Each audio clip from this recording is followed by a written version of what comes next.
Inti sabrede minimisa wahu anawate se the Ghanian battalion headquarters ewo southern Lebanon. Israel for ato bomb akoto ho emacha say Ghanaian soldiers 2 are critically injured. Bako is traumatized. Na bi keka wo highway news enye Israel for na ato bomb no. What be the latest update?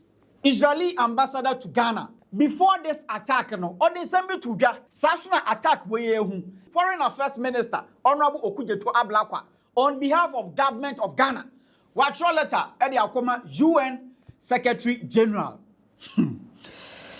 Ebusamatwebo na samono mesanim into details. Masawa so be share video wait now but share among your comment section. Well, one subscribe here, kindly subscribe to Trends GH on YouTube, Facebook, and TikTok. BBR Trends GH. So this particular story, Momentum Mebo, Namen walk you through. Ye na ye nim eye ntokwa ekoso a United States of America. Omoni Israel aya bakwa eno de omo attack Iran eno so de wo mu ana Iran force no ebusia bombs a omo suagu those countries no ebusia enya asam ketwa na eba no ntokwa eno de ekoso ya ye nyina ye bedi adanse ye se Ghana fo bebre na no omo Israel sanso ena ebi ewo US sanso na Ghana fo ni bi ewo Iran na eno nam so ema 5th March 2026 2 days ago Foreign Affairs Minister Honorable Samuel Okujeto Ablakwa or having separate meetings with the United States of America or ambassador to Ghana. NAFI, Iran ambassador to Ghana plus Israeli ambassador to Ghana. So Honorable Samuel Okujeto Ablakwa Ojema purpose in here or the meeting these 3 ambassadors to Ghana. Ningi na say eba no ntokwa ekoso ewo amanone between these 3 countries ningi na say opese ohunia ekoso ewo hopote any half you so no Ghana fo a omo wasa bia ntokwa we ekoso no kwan omo be keep you safe so say omo be evacuate Ghanaian citizens. So after this meeting and on less than 24 hours the Israeli ambassador to Ghana, His Excellency Roy, and the OMT journalists ebusuan ensema audit to Ghana ni nyina na say ukopiem wo Lebanon ntokwa ekoso ewo ho between Israel Defense Force, NAFI, Hezbollah. Now, enam sa entokwa we are ekoso woniti no. United Nations, omo the peacekeepers, ekopiem ho. Those peacekeepers no. Ghana, ye soldiers eka ho. Ghana soldiers ni baby omo station wo. The Ghanaian battalion headquarters. No de under UNIFIL, which is United Nations Interim Force in Lebanon no. Nenu de busia omo ekopiem ho. No was southern Lebanon. Na Israeli ambassador before this bombing incident was Ghanaian battalion headquarters was Saudi Lebanon no caution the Ghanaian battalion headquarters make sure a soldier for Lebanon. This area between the border and the Litani River is where you see UNIFIL forces. Among the 5 regiments of UNIFIL there is also a Ghanaian regiment. You have around 900 soldiers in South Lebanon. You are taking the central part of the front. We have actually asked, as the campaign in South Lebanon started, we asked all UNIFIL units, their commands is somewhere here in Ras Nakura, it doesn't make any difference. We asked them to go back to the bases, stop patrolling in order again to mitigate the risk, and hopefully this request will be answered positively by UNIFIL headquarters. It's where Israeli ambassador to Ghana, Kosna, Odema, Ghana, a soldier for an idiom southern Lebanon. Say, Omoshe no more PM free camp, and I say base I UN for the armor, almost another Omoshaho because of and Tokwa Ekoso, Ewo, Lebanon, between Israel Defense Force and Hezbollah. Almost no more Lebanon hold. So Israeli ambassador ordering some way to Ghana. Less than 24 hours, just a few hours and chakra and on a enumremu wano. Ghana Armed Forces and the press release about what we said. Interestingly, Ghana Armed Forces almost concerned me about Israel Defense Force and Hezbollah throughout this video. Now, Ghana Armed Forces almost say the Ghana Armed Forces wishes to inform the general public that as a fallout of the current ongoing Israel Defense Force, that's the IDF and Hezbollah exchanges in southern Lebanon, the Ghanaian battalion headquarters in United Nations Interim Force, UNIFIL, Lebanon, came under 2 missiles attack at a time way 5:45 p.m. And on the nipa bonifobi eto missile echo Ghanian battalion omo headquarters baby a Ghana soldier for no omo station wono. And your first missile attack, second missile attack, and so echo so 5:52 p.m. Oh my God. Oh Jesus. Ready boy, you ready boy. Oh. Charlie.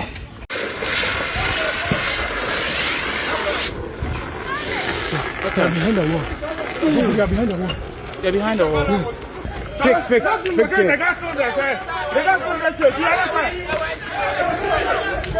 Sir, the people will with them there for good from bunker. The people here want to different bunker. Okay. Let's move them to this Command bunker. Charlie. Move from there. Hey!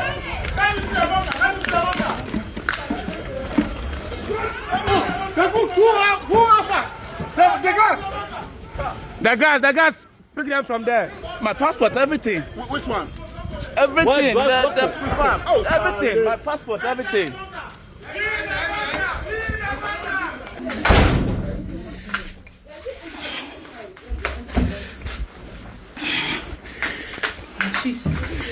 Sorry.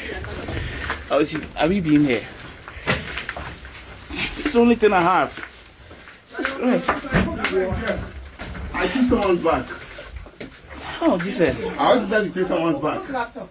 I'm glad to.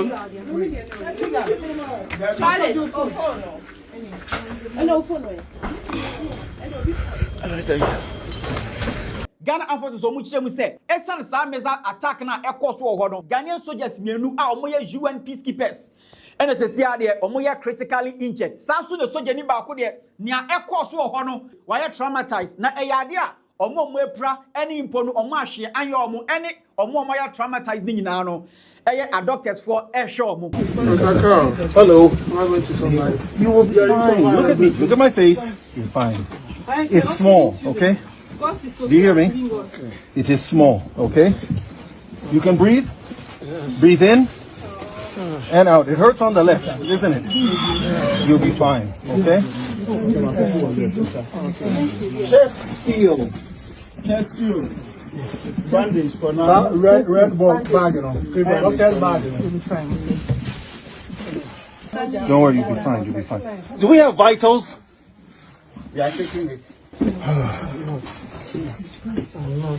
Esan sa attack na ekọ so ewo Ghanaian battalion headquarters omaka chinti no sesia no Ghana soldiers no omo movie omo nyina akọhye safe place eno de mekire underground bunker eho ene sesia de omo nyina no omo hye everything mo bia ye mo hye no eyade a Ghana soldiers for de omo call UN peacekeeping no ebusia omo ye safe na eno na bebre na echem so we de omo ye surprise ena me say wait enya say attack we eya surprise ema because as at 31st October 2024, na ebanu United Nations Interim Force in Lebanon, metre UNIFIL na ebusia since omukọ piemu Lebanon no attacks maku 30 and on my recorded as at 31st October 2024 per Al Jazeera eye article on mother babonte na wo hwe how many times Israel nkwa attack that UNIFIL na ebusia na yenko say UN peacekeeping mission in South Lebanon targeted 30 times in October.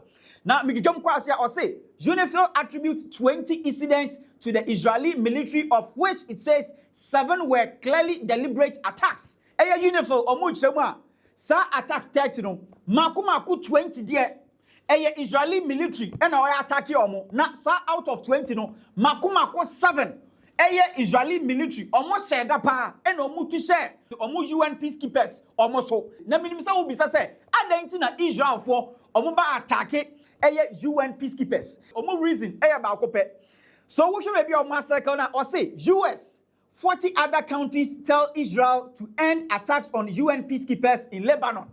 Now, say the United Nations Interim Force in Lebanon, that's UNIFIL, has recorded more than 30 incidents in October, resulting in property damage or injury to 8 soldiers amid Israel's repeated calls on peacekeepers to abandon their positions. According to UNIFIL, Sa attack a ekoso ewo UN peacekeepers almost so ewo Lebanon ni nyina ne say eye Israel fo chirema UN peacekeepers no omon free eye Lebanon ho no.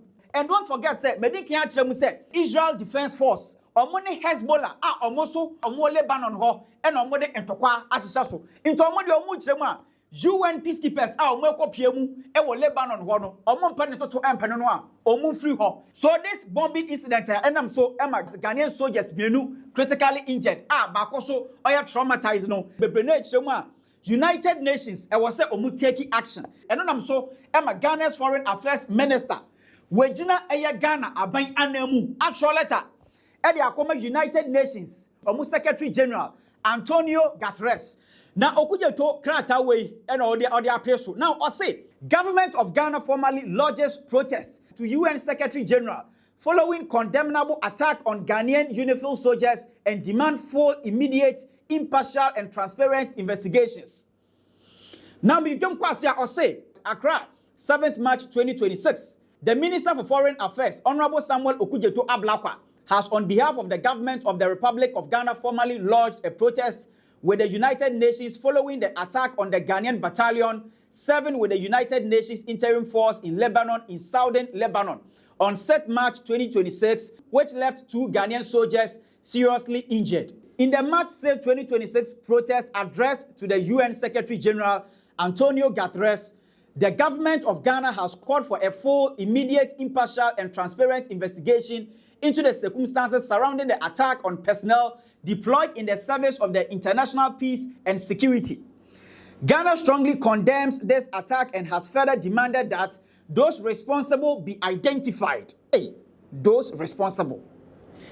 Okay, diplomacy into maybe because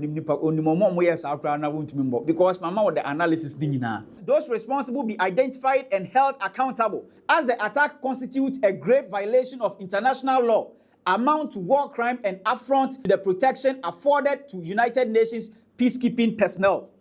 The government of Ghana has further urged the United Nations to take all necessary measures to ensure the safety and security of members of the Ghanaian contingent, 7 with UNIFIL, as well as all personnel serving under the mission, who at great personal risk make daily sacrifices in the service of humanity. The government of Ghana assures all gallant soldiers that no efforts shall be spread in pursuing justice and guaranteeing enhanced protection. Our thoughts and prayers are with the injured and their loved ones. Ghana reaffirms its unwavering and long-standing commitment to United Nations peacekeeping operations and underscores that the safety and protection of peacekeeping personnel must remain paramount in the collective effort to maintain international peace and security. The Ministry of Foreign Affairs will continue to monitor development closely and remain engaged with the relevant United Nations authorities on the matter. To all media houses. Krata, Minister for Foreign Affairs, Samuel Okudzeto Ablakwa, Honorable, Wejina Ghana, Aban Anemu, Atro Akoma, United Nations, any of you, almost Secretary General, Antonio Guterres. Sa ebano sa attack, eno de akoso, ewo UNIFIL, omu base, eno de ewo Southern Lebanon na. Omo say, those perpetrators, they should be brought to book and held accountable. In the United States of America, Israel, attacking Iran. This attack on Air Force, Ghana for the and the animal, what the buffer baby ye, the modifier ha. Nakamamo Bate, say Apostle, late Apostle, Kobasa for Kantanka. Ebano and Remo ye, accoutrements Nadia, and never come to qua. Nakamamu Begani, I don't know Kevin a cooperate say, Omo mukaka sansa mono wale ben na Kevin Taylor were reacting to the extent say Apostle Kobesafo obaka ya years ago or your exhibition be ebano that armored car any robot or exhibit you know Kevin pa eni brabo. Therefore when they were gathered together, Pilate said unto them, whom we that I release unto you, Barabbas, for Jesus, which is called Christ. Jesus Christ, whoever Christ. All right, let's yes, sorry, I never call war. And I, Modia Munim, Namun Quasia Kikano. na mo so na mo te TikTok kan kwasem na obi de wo be frofro ya de be yem no mo te Ghana mo ni bomb ba akobọ o se ye be kọ war na obi pa on fa na asem met kwasi asem o te Ghana wo ni bomb bo o soja for obu tuntu bomb 30 at ya national treasure ni mo bie o te grenade ba akoto a wo ni mebo ba akọ eda so wo ni grenade ba o to bazooka ba akọ tian na amblaste o target na se ambom na ekoto nsuo ba wo ni be ka de aba na ye de ntokwa ba o ntokwa no na kokon Africa me si yenya ntokwa a o bomb na Iran for to bebrebe sa no utumu bomb bi sikara mo shine sa helicopter no na say obotati wo ya mo so ni Iran for ntokwa bitimi tina na me show enye wo no mo kun na ha me no sikara mo se no bitimi Israel for Iran for no sing obitimi to bomb ngo 80 bi say ye kuro mo to bomb 80 ujira na commander for so bra kwasia na wa Ghana na yenya ntokwa kakra bi ya Jimmy na yese wo yenya ntokwa kakra bi se ai ntokwa ba na ye ne Togo fo weko na o Jimmy ona o te wona tin o tutu bombo ko to bi CDS be mo bomba ku be to bia no e wo se ye dey gross gafo e dey ye NLA e National Labor Union o budget me se bitimi hwe Iran for war no me hwe Iran bitimi tira wa na me hwe omo enya war no se me hu war da ai be hu bebre o TV so bitimi hwa na nkofo no omtumi ba bomb sister no ko we ba no bato 8 be na me TV wa me say bomb ba ku bia $18,000 a na nkofo etu bomb 18,000 na se asema mu kan nya nkwankura se mo ita na me hwe bomb me hwe mo me say me kuro yi Ghana yi ibetuma to bomb ni did say na yakọ war that Ghana bi so no oye Air Force Commander 1 den assistant den na yasoma mo say monko Togo na monko stop o mo a na wutine mu no ya de bomb 30 asheba Jimmy udu a tin plane we are to aso go pakiro Benin na udi bomb what to bomb na guru oba budget be de be bomb fufuro what put down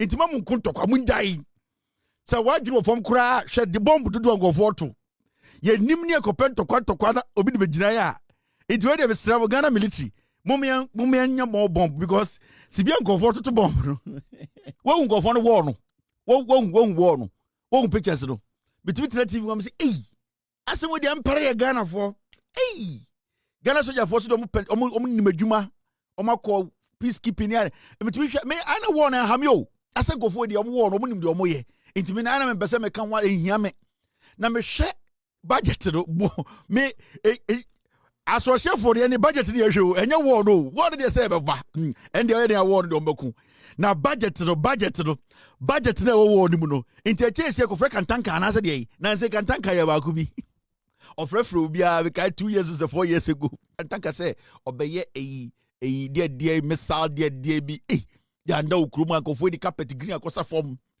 ahemfo akese ahema akese empche say president to war obia betena say kan tanka say ono waye de missile de Iranian missile deflector detector na metitivu na mehaka ndem kan tanka dia wuye dem fadue nana ade a wuye debi asemunti say wontumi aka o na obi abegina we are the Kantanka's place and you know Ombrof Jenjan bi and Nana Kantanka has put together a new missile that can fly from Kantanka headquarters all the way to anywhere. Before that, nobody can a documentary be omni na murum na so mo test missile no. Na mi anga say man shede hu missile into say and Kantanka for so me hard power. Na papa we o se murum no so na dwuma bie power. They said the bomb nyina. Now before we launch the Kantanka Iron Dome Piesa, I thought of Fredo Kantanka Iron Dome Piesa. There's a Jew for the Krapono, Iron Dome, room. Before we launch the missile from the Kantanka Iron Dome Piesa, he has the Kantanka soldiers. Now, Kophobia Shan Nadibi no crack. And he didn't away and kind of wants somebody. I never pronounce it to be cool. Make Kantanka as a company. Nana, where the devil for the Kantanka soldiers na yetwitwa coport ahyehyɛ komo hianyo Kantanka yetwitwa coport pa na ode ahyehyɛ nkofo ma ena mo na mo kekra kikra adaya we mu de wo ba okofo obi to bomba ombe shoulder pa na koton chen na nipa ma ya nyema omo 8 months ya hye omo cool pot. Mr. S, get me the picture. Mr. S, do you have the video? Na kantanka wa so wa yeso jesi bia kantanka na ngado tim say Terminator movie ni ona ngasa na ohwe killer move because yet kantanka yeso jafo bi ansa ne ya ba be yire ya ba be lanche the dome piece no also wa ye missile bi this time you hear kantanka o wa ye missile bi and that missile is a dome piece and the Jew for no crampo no dome na wo no obetumi and these are the soldiers who are going to work first and show us. And I'm saying, na kantanka. Obi ba obi yebu ba. Kantanka twitwa ko port. And odi asese di paro. And wakofa okada for helmet na odi TV poetry ho. Hey kantanka pa. Kantanka hwe kila move sa odam obi eni wonu kwa na hwe. And na waye Ninja Turtles na. Kantanka akoye wolf jetis wakoye amoka wo se dia bi hu ade odi ye de woko me hu spray o spray. Now, or think of 4 way before they launch the Kantanka piercing metal. These are the people who are going to make sure and oyini soldiers libe omunye. Na me TV who sana hey Kantanka pa di penya no abutra hu. We mu and Kantanka etwitwa koport, otwitwa koport peace no that so. And ama for my anyimo mo hienti. Or they say awia we ahemfo atenase. Sa eye akonde we no na sebio ono ni soldiers na we create no Kantanka o ekrobi anka say chino but on say o enipa ai ekrobi serious anka we ko so we na gu na confident ko ya mo na shem but Ghana ya do bia African star and do you have the launching of the missile itself because some about launching the video that I'm about you say bia Ebi American Kantanka o problem na Kevin the papa de wuno and obetina kana idea we live idea see and you say bia mini Kantanka o problem enti Kantanka yo robot nyina ema che betina wa na say dey ko see there enti wa na answer no be launch the piercing na ni robot ni pie agro we edi so Ghana ho na Kantanka robot we do omo na omo ko yesi ye kan tokwa Kantanka ya abocast and na wasa ye soldier for aka ho killer move universal soldier na ahemfo tete ho impenifo president tete ho Kantanka ti apotase and na nipa ma ya wo mo ohienti wetwitwa koport na welde na ode o mahyem and ode wire bia fefa ho na say omo bullet na sheshe omo nsa ho no bomb no and say kum na say Kantanka na just omo na bo nyina bomb sheshe omo ho uni bomb bo me ka se richara na wo sere uni bomb bo Kantanka ye nipa aye soldiers the bomb sheshe omo nsa ho ntom ye sa de no ye no Van Dam no kum say sa bomb na to I was sound bi kum they say killer move no universal soldier obodu to enka no Kantanka nyame so adwira omo and I tena wa Mr. S Kantanka so be lunch missa we Iran for ya na go fast we yabo bitimi baby di nyina commentary we chire ye nyan lunch missa no we before we launch the PS the dome piesa One could say man kwa no could say no mra anti we okay when you spray kakra bi mamonto na afi ya hwe kakra bi but mamonto mamunya hwe hwe o da bi ento me manonto yeah, so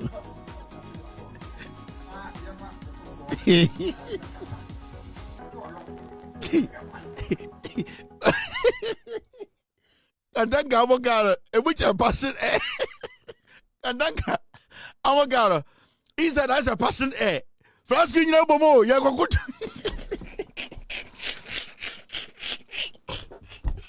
ejima me njama bodam ni amagara na kokutu togoro France green bo uya sitene that's a passion tell me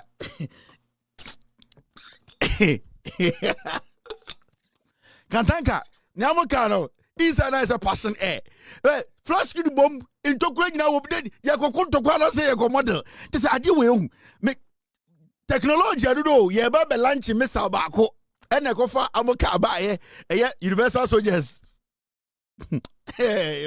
Kantanka amoka na driving mirror no side mirror na ba ko pe it ni ball team no e kire obi ntokura za wa twi ni akodu Togo na bombo beba ye to bomba afa ni e be bia hwe reverse na se ka ye fa so be na wo so ka no side mirror no ye ba ko and ye hu achi na ye ka ye kwai na bombo ba afa no akobie ntokura be we nkwa left na e dia sam sukura ni why amot ka de ne side mirror ye ba ko ye hu akire hu anim inside so I say passion air otire mu a otumitina wall de gen na flash screen boss ro ha na water bottle tia ha and the moye osa anasa VIP bus amon kan ni e say oh amo VIP ay rade give me tell our madam inti mokasi eni mesa wa Ghana kantanka lanche mesa na way kantanka ya amo VIP free Kumasi bank kan oso de kokon tokwa na wo amo VIP e bien tokura nsa de hu be ka de koro ni akodu Togo fo om kwan yi nkete ye ni ante ni betina amo VIP no na museum mama me to me show so besides let me continue my show Beni Abre all right mama to aso Kevin Ekobedu Taylor aka Ibradangu asemo Ebusia when you feel free natural wadwuma me comment section ho let's share video we send be ya afoforo so omonsa ebekebi nti sabre dia Ghana's foreign affairs minister honorable Samuel Okudzeto Ablakwa ono de ochemu a UN eya Ghana sojafo omu kopie mu o Lebanon ho no enye omo pe ena omo de koye nembom no omu koye in the name of UN enu nti attack we no ade mu ni mo bi omo attack omo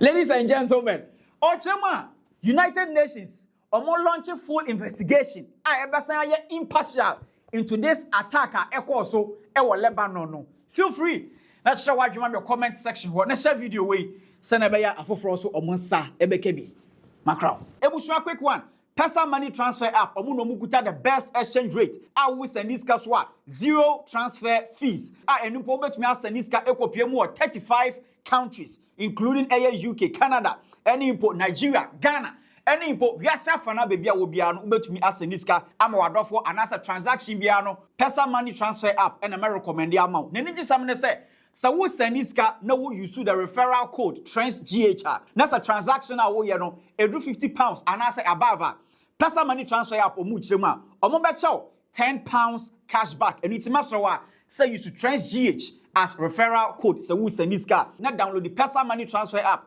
from App Store, NAF, Play Store.